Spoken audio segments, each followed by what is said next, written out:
Tiba-tiba one day bila dia rasa macam tu, dia buka je mata, kau tahu tak dia nampak tu gula-gula.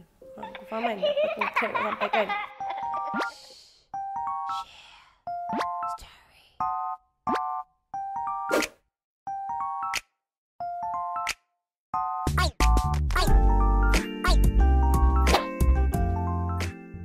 Hi guys, Assalamualaikum. Welcome back to my YouTube channel. Hi guys. So hari ni aku nak cerita pasal sihir. Seperti yang kita tahu, sihir ni ada banyak jenis. Tapi specifically aku akan cerita pasal sihir pemisah dalam cerita aku.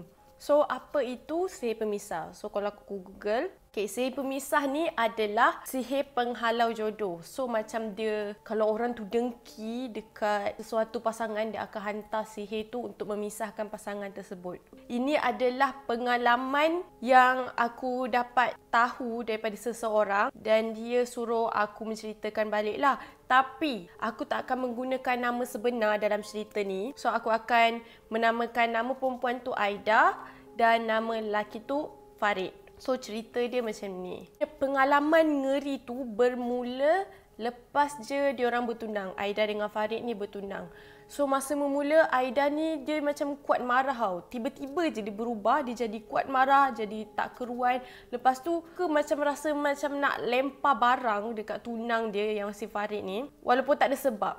Tak ada sebab pun. Tapi dia rasa tak puas hati lah dengan tunang dia ni. Padahal tunang dia tak buat apa-apa pun. Perasaan marah tu membuak-buak sampaikan one day dia terkena allergic. So memula allergic tu macam biasa je. Tapi lama-lama allergic tu jadi ruam-ruam. Lepas tu muka dia naik jerawat batu tau. Sampaikan dia kena minta cuti 2 minggu daripada kerja dia. Lepas dia cuti 2 minggu tu, kawan Aida ni tanyalah, Aida kau kenapa kan cuti sampai 2 minggu? Lepas tu Aida pun ceritalah kenapa dengan dia kena allergic, lepas tu naik jerawat batu semua. Kebetulan kawan Aida ni ayah dia ustaz. So malam tu kawan dia bawa lah Aida ni pergi jumpa ayah dia untuk berubat. Daripada rawatan tu lah Aida tahu yang dia dah terkena gangguan sihir daripada seseorang. Menurut ustaz tu, dia kata sihir tu dihantar oleh seseorang sebab dia marahkan Aida ni bertunang dengan Farid. Dia terfikirlah, maksudnya selama ni orang yang sihirkan dia tu mengikuti segala aktiviti dia dengan tunang dia. So lepas je Aida ni berubat, dia balik ke rumah. Aida ni jenis tinggal seorang-seorang lah sebab dia dah terbiasa tinggal seorang-seorang daripada dia kecil. So startlah kisah-kisah Aida ni dia ganggu setiap malam. Kisah dia macam ni.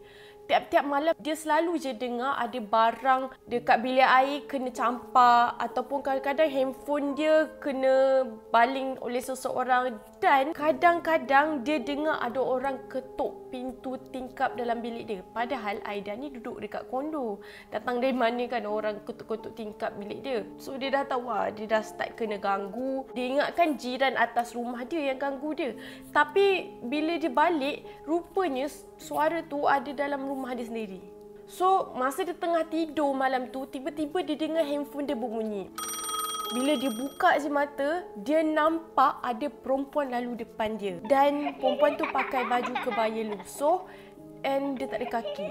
Benda tu warna hitam kelabu. Dia pun rasa macam takut and dia tak tahan tau. Sampai one day dia ceritalah dekat tunang dia, Farid. Dia cakap dia selalu sangat kena ganggu. Tapi Farid ni tak percaya tau cakap dia. Dia cakap Aida ni hanya berilusi macam tu je. Tak ada apa yang ganggu. So Farid ni nak Aida bertenang je sebab mungkin tak ada apa-apa lah yang berlaku. Dia rasa macam trauma nak duduk dekat rumah tu sebab dia takut and sampaikan dia tak ada pilihan. Dia pindahlah ke KL. Lalas bila dia balik pindah KL sebab dia dapat kerja baru kan. Kebetulan pula dia dapat kerja baru. Aida ni pindahlah kat KL. Dia ingatkan gangguan tu terberhenti dekat tu je, dekat rumah lama je. Sebulan dia duduk kat rumah tu still okay. Start je bulan kedua dia dah start kena ganggu balik tau dengan sihir tu. Dia start terjaga daripada tidur. Lepas tu dia rasa macam ada orang je duduk tenung dia kan. Tiba-tiba one day bila dia rasa macam tu, dia buka je mata, kau tahu tak dia nampak tu gula-gula. Faham kan apa aku try nak sampaikan? Dia tengah bersandar and dia tengah mencangkung tepi corner rumah dia, lepas tu dia tengah tengok Aida. Aida ni cepat-cepat tutup balik mata, lepas tu bila buka je mata benda tu dah hilang. Hilang. Tak lama lepas daripada kejadian tu, hubungan dia dengan tunang dia makin lama makin teruk, makin lama makin renggang. Sampaikan setahun Aida ni kena kacau dengan benda tu. And every time dia orang gaduh je, Aida ni asyik macam nak minta putus. Sampaikan one day dia pergilah jumpa ustaz dengan tunang dia lagi sekali. Bila dia jumpa dengan ustaz tu, ustaz tu cakap sebenarnya ada orang hantar sihir dekat dia dengan tunang dia. Tapi alhamdulillah pada akhirnya Aida telah berjaya pulih, tapi tunang dia pula yang makin teruk. Sampaikan one day diorang putus tunang. Padahal lagi berapa bulan je majlis diorang kan, tapi diorang putus tunang. Lepas tu dia rasa macam sedih gila lah. Macam dia nak bunuh diri. Tapi apa yang paling dia rasa sedih sebab tunang dia asyik fikirkan perempuan tu je. Sebenarnya perempuan yang buat Aida ni sebenarnya bekas isteri tunang dia. So diorang pernah kahwin. Dan akhirnya diorang pun putus tunang. So beberapa bulan lepas tu Aida ni dapat tahu yang Farid ni dah berkahwin balik dengan ex-wife dia. Faham tak? Ex-wife dia yang hantar sihir dekat dia. And paling Aida terkilan sekali, ex-wife dia pergi burukkan nama Aida dengan nama keluarga dia dekat keluarga Farid. So dia orang berenggang macam tu je dia berenggang dengan family Aida dengan family Farid. Sampai sekarang lah Farid dia terkena buatan daripada wife dia yang baru. Tapi alhamdulillah Aida akhirnya pulih sepenuhnya. Tapi dia rasa terkilan sebab family Aida dengan family Farid ni dulu sangat rapat, sampaikan diorang hampir nak kahwin tapi tak jadi. Disebabkan mulut perempuan tu yang dah sihir diorang, dia kata yang Aida ni yang gunakan ilmu untuk pisahkan dia dengan Farid. Padahal dia yang buat Aida kan. So kisah tu jadi terberhenti kat situ sebab sampai sekarang Farid tak tahu yang ex-wife dia yang dah pakai guna-guna dekat Aida ni.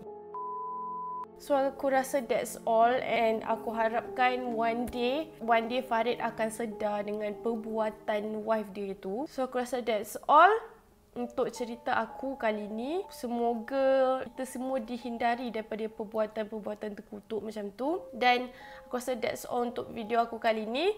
Kalau korang suka video aku, jangan lupa tekan like dan jangan lupa subscribe channel aku, okay? And I hope I will see you guys again in my next video. Bye. Assalamualaikum.